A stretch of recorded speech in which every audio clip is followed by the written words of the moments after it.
First things first, you need to level out your frame out of the melamine board for our epoxy pour to our table. Then we are cutting the wood and the dowels for our design in the epoxy board. Gluing and staining each one and putting them in was a pain in the ass, no less, but it was also fun to do. Here it just shows how long it took, step by step, each individual one. This is our river that we made with the epoxy. That's it dried. That's us pouring in another layer before we put the rocks in to have them stick.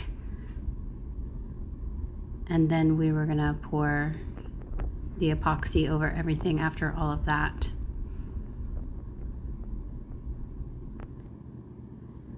Here's the finished look from the epoxy and the rocks.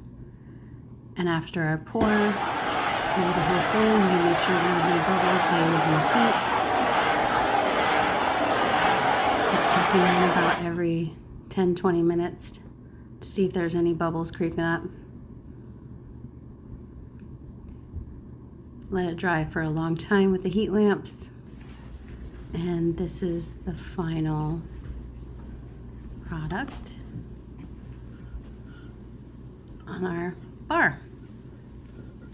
We made sure to keep a hole with that stick you saw earlier for the tap. That shows the side. It's clear in one spot and has wood in the other.